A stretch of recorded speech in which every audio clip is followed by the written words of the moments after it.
Hey, everybody, this is Bishop John Selders, and want to welcome you to our final opportunity, our final observance, our final action in this Holy Week of Holy Action. Want to say to you, Happy Easter, blessed Easter, and in this Easter time, this Easter season, this commemoration in the Christian tradition of the resurrection of our Savior Jesus. We also understand that this time and this date in particular has something to do with Dr. King. This is the anniversary of his speech beyond Vietnam and his assassination a year later in 1967 and 1968, 50 some odd years, 50 some odd years ago. So here we are. Let me bring my partners in the work of ministry into the room and have them greet everybody. The Reverend Joshua Pollock and the Reverend Dr. Anthony Bennett. Um, Happy Easter to you both. Happy Easter, Bishop. Good to Blessed, see you man. again. Blessing, All man. right. Blessing. So why don't we begin? Any introductory words, any introductory commentary, any of you would like to have, as we have tried to weave this web, tried to make connections between faith and justice work. Let's bring it on home to, for those of us who are Christians, Jesus, but also talk about Dr. King and for particularly how that helps frame and shape the work that we must do now and moving forward. I mean, let me just begin and again greet everyone. We say namaste. The divinity in me salutes the divinity in you. Let me also acknowledge the work that you all are doing. Moral Monday CT. I think you are present day embodiment of the spirit of both the day that we celebrate in terms of the resurrection, as well as the consciousness that Dr. King sought to bring in the earth. And I think another level of, there are different layers and levels of courage. And I think Dr. King demonstrated that both with the speech to Vietnam, against Vietnam, and then ultimately with his life. And I think I think it's always not either or, but both and. I think you all at Moral Monday CT and the work that we all are doing in our own ways are both commemorating, I think the tension of worshiping Jesus and following Jesus. And I think the latter is more the responsibility of those who deem Jesus as risen Lord and Savior. It is to follow him. And that might look different. But I think the fight for 15, all the other fights that you all have engaged in is an inspiration, though at times I know it's not the popular drumbeat. But I'm just glad that you all are continuing to do that work, and we collectively do that work. Thank you, sir. Reverend Josh? Sure. I want to start. Well, I'll start by saying Happy Easter, and then follow that by saying, or just expressing my gratitude, Bishop, to you and to First Lady Pamela Selders for particularly for this week of holy action. I think I take some responsibility for kind of saying let's do it this year, but you put in a tremendous amount of work, and I think in COVID, obviously it's got to be a little different than in years past, but the conversations have been phenomenal.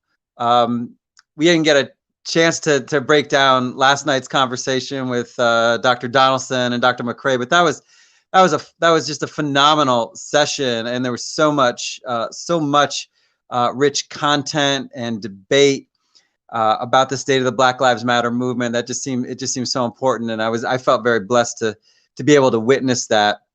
So thank you for that, and of course thank you for your leadership and all the work that Moral Monday CT does. I'm mindful of the 1967 April 4th anniversary, the Beyond Vietnam speech, the 3 pillars at the core of the United States the problem of the United States: militarism, materialism, racism, and of course, these are still with us, and they are as virulent and palpable and powerful as ever. And I think Dr. King called us to address those with how we live, with how we do ministry, with how we organize. He called us to be people who confront those things, not just by what we say, and not even just by what we do, but how we rearrange the structures of society so that those things are not as virulent and palpable and powerful. And then I'm mindful that on Easter we celebrate the resurrection, we celebrate rebirth, we celebrate coming out of the tomb, we celebrate taking on new life. And my concern, and you've heard me say this before, is that we celebrate on Easter and we say he is risen, and then the next day it's like he's back in the tomb, and it's like we're back in the tomb as well. And that the call at the heart of Jesus's ministry for a more just, loving, God-centered society, and the call at the heart of King's ministry, I think, gets very easily forgotten, and we go back to the way things were, when in fact the call is to go back to a new normal, to a new society, and I think that's where we are right now, and it's important for us to be asking, what's next? What's next? So 54 years ago, Dr. King said this in this speech that he preached, by the way, in Riverside Church, just down the way in New York City. He said, we've got to swiftly begin to shift from a thing-oriented society to a person-oriented society. He said, when computers and machines, when profits and profit motives and property rights are considered more important than people, then we got a problem. Because he said we ought to consider people more than those things. Then this is where he gets into the triplets. He said the giant triplets of racism, extreme materialism, and militarism are incapable of being conquered at that point, right? You know, if we don't do that, then we got a problem. And so then he starts to talk about, he goes on the riff in his speech on what he called the true revolution of values. And we've heard this kind of refrain repeated from our brother and our friend Bishop William Barber, who is reminding us vis-a-vis the Poor People's Campaign. By the way, this was also where Dr. King laid out the earliest ruminations of the launch of the Poor People's Campaign in this speech, Beyond Vietnam. He starts talking about the revolution of values that begin to question what fairness and justice is, and what fairness and justice, where fairness and justice resides when it comes to policies, right? And so I'm happy we've been engaged in the work that whatever we have done, and I'll say we, all of us, but particularly here with More Money CT, we're always got our thinking toward what legislative action, what policies, what change of people's thinking, so that causes them to think and act more morally, more justly, and more fairly, more equitably. It's just not coming out on the line just because you're mad. I'm mad. Yeah. Yes, be righteous indignation is absolutely right. But also we've got to be thinking about, we got to be prayerful about, we've got to move both people and systems so that they come to bear on the peoples we serve. Mm.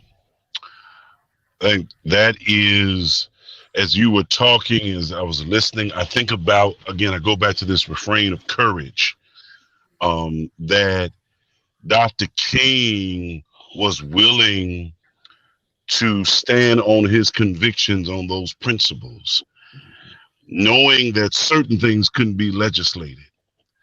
Yet he pushed for the recognition, as we say, namaste, the acknowledgement of the humanity. And I think it was his fight then, it's our fight now, so that persons have greater value than things. The challenge, though, is things are more profitable than the acknowledgement of people. And I think he was willing to forsake all of the comfort, but to stand on those principles, to speak out, so that even when other Black leaders sort of distanced themselves from him, he was willing to do that. He was willing to take that stand, which begs the question, Bishop, you and I have this conversation all the time, that we all have a role to play, and yet it is the role to stand on the conviction of your courage that allows you all to continue to push. And I think my prayer is we don't have to be dead. We don't have to be crucified in order to recognize the value in what each other is doing for the cause of our people. That's right. That's right. And I love it. I love the fact, and Dr. King really made this point very clear, and it certainly continues. He just named what it was for his time, and it carries through to our time. The relationship between poverty and wealth. And it is not any more clear than that, than right here in Connecticut, right? Oh, where we touted ourselves as the wealthiest state per capita in the country. But we have some of the poor cities, your city and my city, being ranked among them as to some of the poorest city in this nation, right? And so the idea, the contrast of all of the money that's made here, all of the capital that's here, all of the goo gobs of money that's been made right now in this COVID moment, right? And all of the suffering that continues to be waged on the heads and on the backs of our folk, the folk who live in our communities, who we serve. And it does beg the question, what is our rage or courage? What is it? Where are we willing to, in fact, step up and say, no, not this time, not under our watch, that literally our faith calls us to say a word and do a thing in relationship to that. Mm-hmm. I'm willing to put myself out there in that regard. What say you, Reverend Josh? I'm back on that question about, or the difference between people and things. And it strikes me that there's something about organizing that's deep in here and that's missing. And what I mean by that is, for me, and I know the two of you understand this, that the root of organizing is relationship. And if we're not organizing, we're less likely to be building relationships, and the kind of relationships that we need to build strong campaigns to win on different social justice issues, right? So if we're not organizing and we're not building relationships, then that value, that thing value, starts to rise. It starts to build up. And of course, I think we live in a Connecticut and a country right now where the value of things, as you've said, is so much more. It's so bloated compared to the value that people put on relationships. So I think there is something about us needing to take the time, and and I don't mean just the three of us here. I mean people who are concerned about the future of our state need to take the time to build relationships with other people who are concerned. And if we don't do that, there's a funny thing that happens, which is the legislative season comes along and all these bills get raised. And suddenly the relationship building goes out the window and we're all scurrying to support this bill or to oppose that bill, to talk to this legislator or write this editorial in the newspaper. And we may win. More often or not, we lose. But it's like we drop everything to be in the campaign. And I'm not completely against that, but we lose sight of a longer term vision, which is building this kind of beloved community centered in relationship that itself is overcoming that the prevalence of things, the overvaluing of things, the extreme materialism. And so I guess I'm putting a plug in for organizing, for meeting people. And for us, not just other clergy, but union leaders, community leaders, people in our communities, in our neighborhoods, as Reverend Wade said the other night, the flesh and blood that just moved into the neighborhood. That's got to be prevalent and omnipresent, I think, for us moving forward. Well, I think we got Jesus as a model. All right. So can we just go with the motley crew of 12, that group of 12 to 20? Because we say 12, but we leave out Mary Magdalene and the other Mary and Joanna, and them were the ones that went to the tomb. By the way, it wasn't the brothers that went to the tomb. It was the women, right? So here's what you had: a tax collector, right? You had a couple of fishermen. You had a couple other nondescript. Jesus was a carpenter. Look, we had labor. we had a couple of religious type folk. We had some workers, right? Jesus was doing organizing work, right? He was using. We can use that as our own platform and metaphor. And let's be clear. Dr. King was in Memphis, not prosecuting the Poor People's Campaign. He was in Memphis in those days in early 1968 because there was a workers' strike going down because of the sanitation workers. 2 people had been killed because of the conditions of the trash pickup folk and the sanitation workers. And so he went to say, we're in solidarity with these folk. We got to call for the conditions to be better wages, better supervision, et cetera, et cetera, et cetera. And I hear history tells us that there was a little discussion. Dr. King, you done got us all ramped up, ready to go on this Poor People's Campaign. Now you jumping off, going down to Memphis on this sidebar? He said, yes, we've got to go to Memphis. And so they moved on a dime to go to Memphis. And if you remember history, they had a march and it broke bad, right? It broke bad in March of 68. And so Dr. King was back there in order to kind of do an action and a march the right way when he was assassinated. So I think we got what you were talking about, Reverend Josh, the real work of organizing. Too often we're ready to mobilize without the real work of organizing. And at the center of organizing is relationship building. We all 3 of us have been involved in faith-based organizing much of our ministry. And so it's very clear to me, if we don't do that work, the mobilizing work is only momentary. It only happens, in and out, to and fro. We don't sustain long-term campaigns or relations. It's only in the moment. So we'll get a win on this, but we'll lose the war because we haven't done the real work. So I think we all have experience in organizing, and we all have experience, as you said, Josh, Reverend Josh, the seduction of mobilizing. And what I want to share, I guess, in this sense, they say the heart of the prophetic is pastoral. The heart of what you strive to do prophetically: close the wealth gap, close the education gap, close health gap, is at its heart pastoral.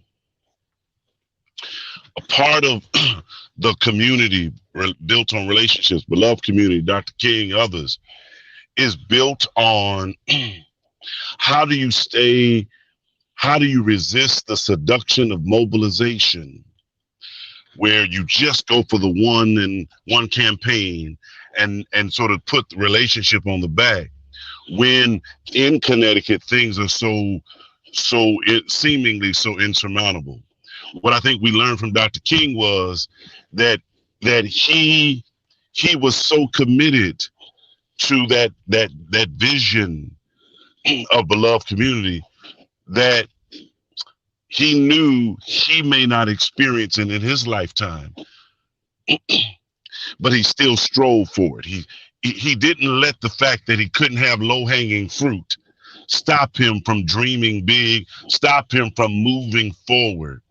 I think the challenge of us today is building those relationships, knowing that it may not always work out in our lifetime, but we still stay committed to it. See, to me, and I don't know about in your context, but I know in my context, I struggle with the fact that people become discouraged when stuff don't happen right away.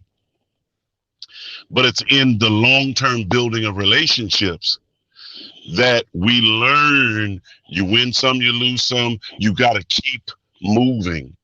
And so the bigger challenge is, what is the soul force that keeps you moving, even though you know you're moving against the tide, even though we have four major urban centers in 4 or 5 major urban centers in the state and majority suburban towns. So what pick the issue that we're pushing on, and even though it makes perfect sense to us, the equity, the fairness, all right, our task has been to convince the suburban legislators in Connecticut that it's not taking something from them. It's not robbing their sense, but it is building a broader sense of relationship, which is the challenge, the same challenge Dr. King had. It is our challenge today. It's so much of the challenge that you don't know how prophetic you just spoke, brother. I'm gonna be honest. Literally, here and in our organizing spaces here in the state of Connecticut, it feels very much like we are only narrowly minded about the individual task. It's who's in front, who gets the call, who gets to get out in front of it, right? And it's only the one thing. It doesn't seem to be connected to an all. So when you ask a question, where are you going? What is this a part of? Any of the stuff that any of us are engaged in, we're engaged in a long-term pursuit. I want everybody to get health care. I want everybody to have somewhere to eat, have something to eat. I want everybody to have somewhere to stay. Those are long-term, but that's my goal. And Dr. King said it best. Listen, we are all tied together in a single garment of destiny. I can't win until we all win, right? So I wonder what it might be. What can we do to invoke a presence, an idea, a mind, help to influence others to join us in the long-term work of organizing, not in just a short-term work of who's in charge and the simple battle won, right? I think I hear the scriptures that says, the race is not given to the swift, nor the battle strong, but to the one that endures to the end. Meaning, for me anyway, that there's a trajectory, right? That we gotta get in. Pamela and reminded me of this the other day. That the Theodore Parker quote that is attributed to Dr. King. The moral arc of the universe is long, but it bends towards justice. We were in Ferguson, and when one of our friends said, that arc is long, but it needs us, reaching up there and bending on it in order for it to actually bend. We have to engage it, in other words, right? And so, what's your response to that? Either of you? Yeah, I think it is both and. I don't think it's either or. I think, we have to work as it depends upon us, and yet there is a way in which we have to trust that I call the Holy Spirit, that spirit that's in us will give us ultimate victory. I think it was Sekou that wrote that song that talked about when we stand up, we've already won. Now, to me, that yes can be true in the what we call the concrete world, but it also speaks to a sense of understanding that your mind, your spirit, it's like the ancestors said, before I be a slave, I be buried in my grave. They were already physically enslaved, but there was a level of freedom of thought that could not be seduced or beaten into submission. And I think there's a way in which in Connecticut, in Bridgeport, it's the trauma of all of the exploitation has almost beaten the determination out of our citizenry, where this is what the best that they feel they can expect. So they rather keep perpetuating the same sort of subversive kind of, or not even subversive, they work out the patronage kind of jobs and all that kind of stuff for, because rather than taking over the store, just recently in the last election cycle, it was so clear for me, the mayoral election cycle, that rather than doing a historic thing, all right, the internal thing, electing a first black a woman mayor, black folk collectively decided that the plans and the schemes they had already worked out were more sustainable for them than moving into a historic kind of territory, that beloved community, that one of greater equality. All right. So for me, that can be discouraging if that soul force doesn't say, well, why didn't you expect that? Because that is a part of the internalized oppression of our people. It's just manifested here in a way, but you still got to fight and you still got to push. As Dr. King know that, it was his own group of people that really, fought against him at points. I think in our culture today, we have to still fight. And to me, it is the degree to which you keep moving in the face of your own discouragement. Because Dr. King wasn't positive thinking that was keeping him going. It was his faith. It was an earthy, deep kind of sense of conviction, regardless of what the emotions may have been experiencing. In terms of abandonment, isolation, depression, loneliness, all that stuff, which you can face, because sometimes people will make you think you're the one crazy for not going along with stuff. That somehow or another, you're the one reaching for more. How dare we expect, all right, the equity, because in Connecticut, it's really the suburban towns that are winning, and for them, us winning is them losing. So how do we organize, build relationships in order to move past that zero-sum kind of game? Sure. Reverend Johnson's got to go. You want to say something at the end here, sure, as you tip away from us? Yes. Yes. Thanks. Now you can't go. I gotta go. My family's sitting down to Easter dinner, but So I'm thinking as one who is a suburban pastor who lives in a largely white suburb and pastors in a town that is a white majority town, although it is more diverse than the town where I live. And I think there is a real serious concern when stuff gets hot that the suburban towns will lose. If the cities win, the suburbs will lose. And it's a myth. It's not true. If we pass laws for more affordable housing, there are plenty of suburban people that benefit from that. If we pass laws that fix the healthcare system, there's plenty of suburban people, plenty of white people that benefit from that. And I can just go down the list. We know that, but for some reason, and I think it has to do with the racism, the materialism, and the militarism, it's got everyone's values flipped around, and they don't understand that they benefit. When the cities benefit, everybody benefits. They don't understand that. So what do we do as pastors? I'm constantly asking myself, what are the tools I have available to me? And so we've got worship, we've got pastoral care, we've got organizing. We may even have a little bit of money now and then that can be made available into the community. And I think somehow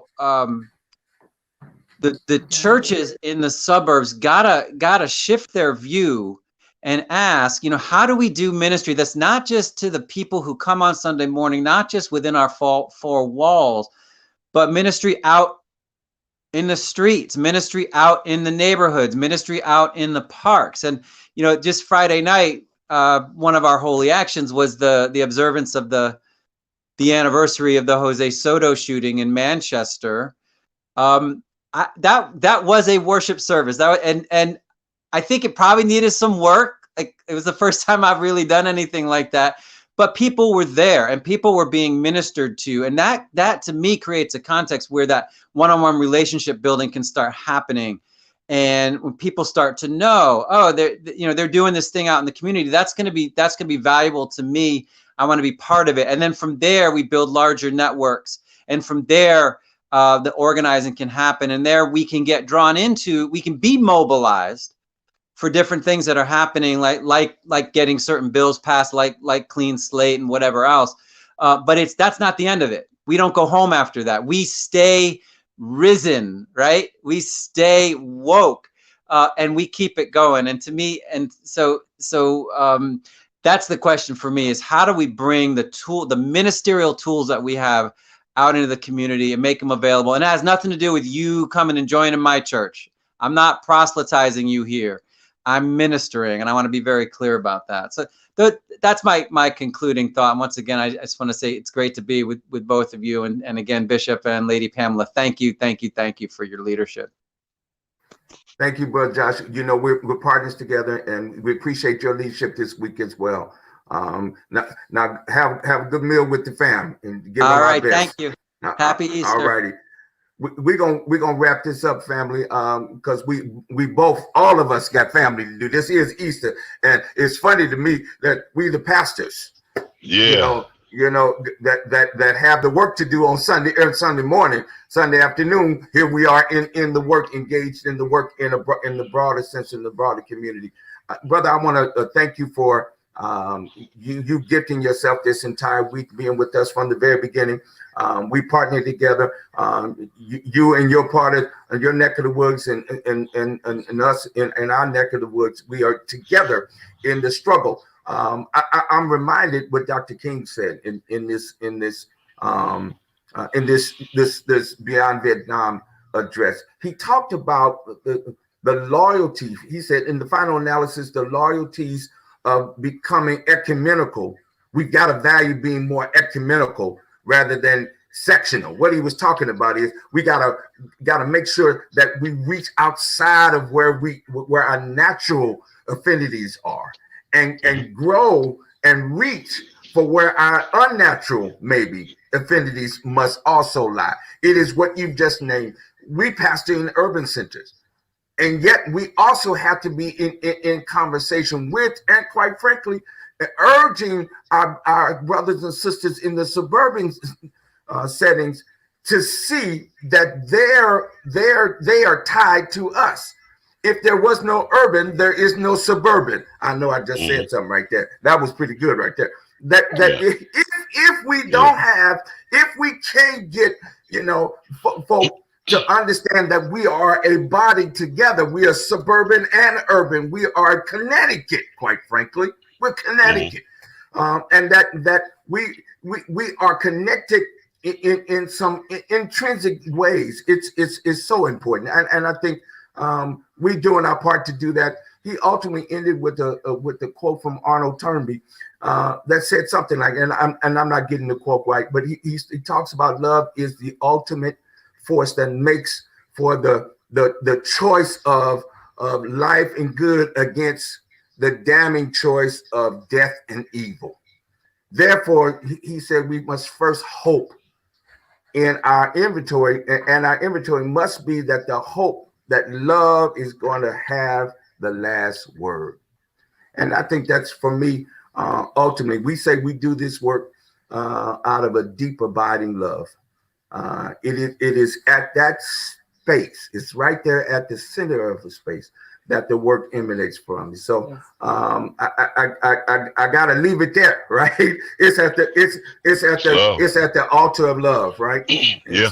So as we leave from this Holy Week of Action, we got work to do. Legislatively, we have a work that is in relationship to Clean Slate. I know that Connect and other groups and faith group and More Monday, we are in support of Clean Slate. We got healthcare to deal with. We got to deal with that. We got revenue equity. You know, we got to deal with that.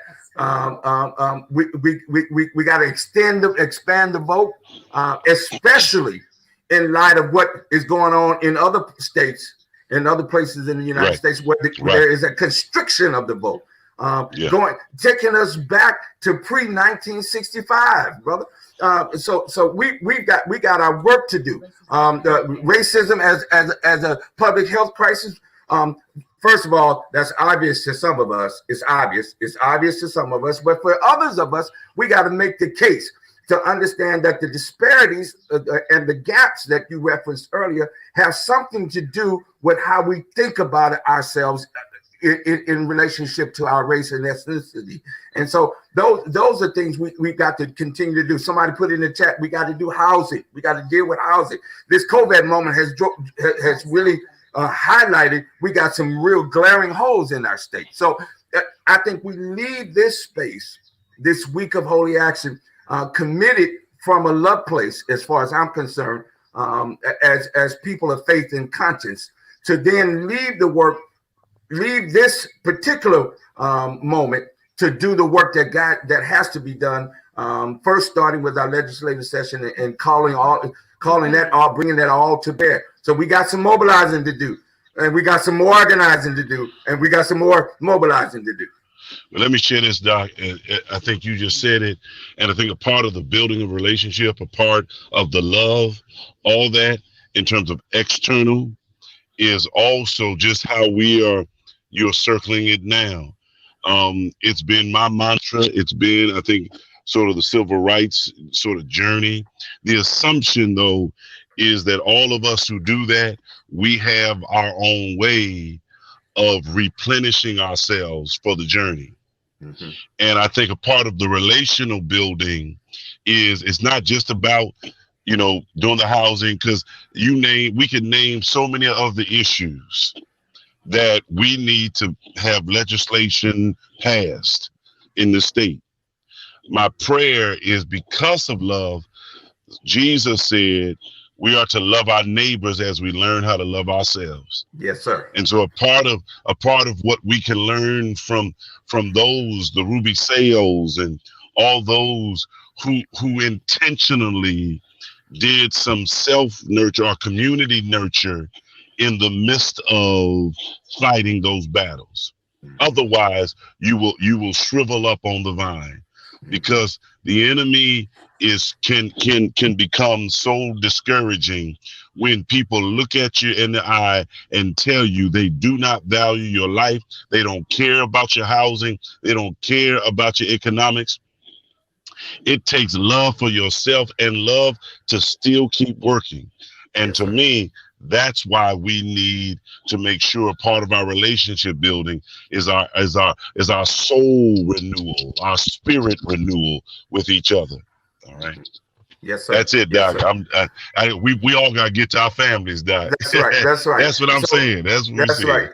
right. Thank you, brother. Thank you again for being with us. Thank you, family from all over this state and all over the country, and in fact, all over the world for Amen. sharing in this holy week of action with us. We listen. There's more to do. Stay tuned to our website and our social media platforms. We will be messaging out how we get it done, how the next things we're going to be working on. All of that to say that love is the center place, and that we've got to do it. We got to take care of ourselves. Jesus said it, and you just said it, brother. You just reminded. Jesus said, love God, neighbor, as we continue to do the best to love ourselves. All righty. Thank you all, family. God bless. Bless you. Happy Easter to everybody. We'll see you. Peace. Peace. Peace.